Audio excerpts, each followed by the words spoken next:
You pray, you read, you show up, and still something feels absent. Not broken, just quiet. And the question won't leave you alone. You wonder if discipline is supposed to feel like this. If obedience should feel hollow before it feels holy.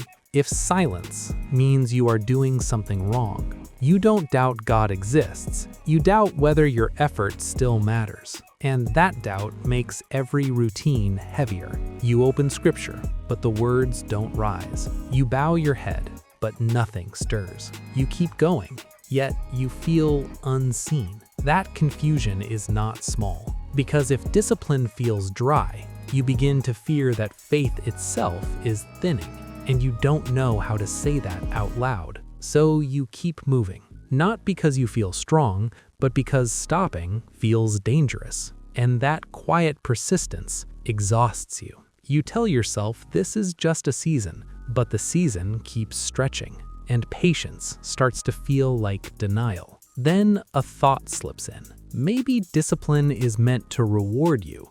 Maybe the dryness means you failed to do it right. That thought tightens your chest. Because if effort no longer brings warmth, what's left to motivate you?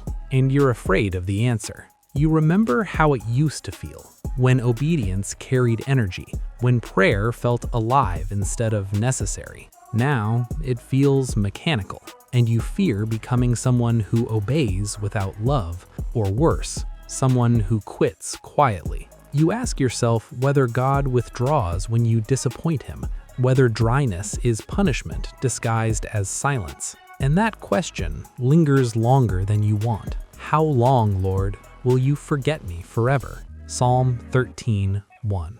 The verse doesn't solve anything. It doesn't rush to reassure you. It simply names what you feel. And that alone brings a moment of relief. Not because the dryness ends, but because Scripture does not pretend the dryness isn't real. Still, relief fades quickly, because naming pain is not the same as enduring it, and the routines remain. You wake up again, you pray again, and the emptiness waits for you.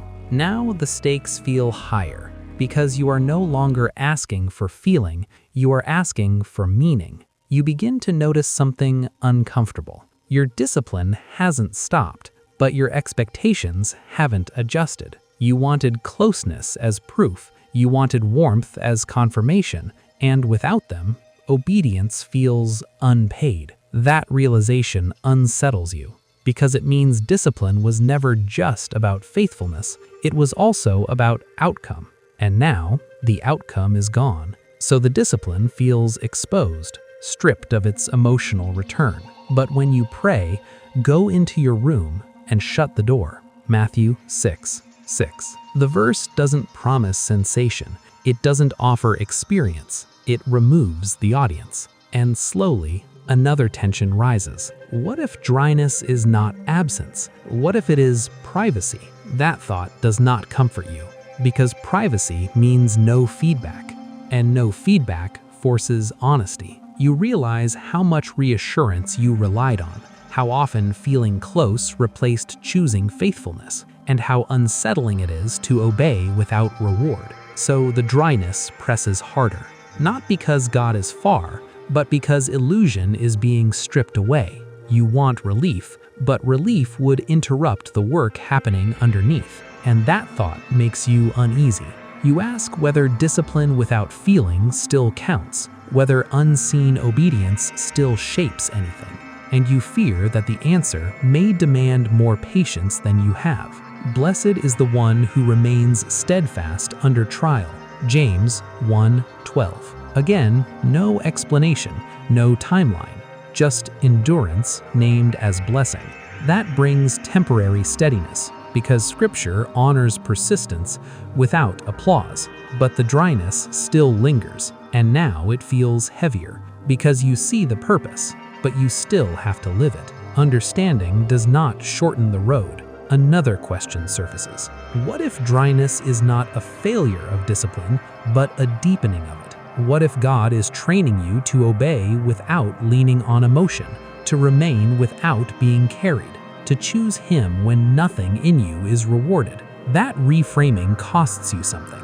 because it removes comfort as a requirement and leaves only commitment. For we walk by faith, not by sight. 2 Corinthians 7:7. Faith without sight includes faith without feeling, and that truth settles slowly, heavier than encouragement, stronger than comfort. You begin to see it. Dryness does not mean God is absent. It means you are learning to remain without proof. Discipline feels dry because it is no longer feeding your senses. It is forming your will, and formation is quieter than inspiration. This does not make the routine easier, but it makes it honest, and honesty is where endurance is born. So here is the challenge: not to chase feeling, not to abandon discipline, but to remain without negotiating terms, to obey without demanding warmth, to trust that faithfulness unseen is still faithfulness, because dryness does not disqualify your discipline, it reveals its depth. And what you continue to do in silence is shaping you more than you realize.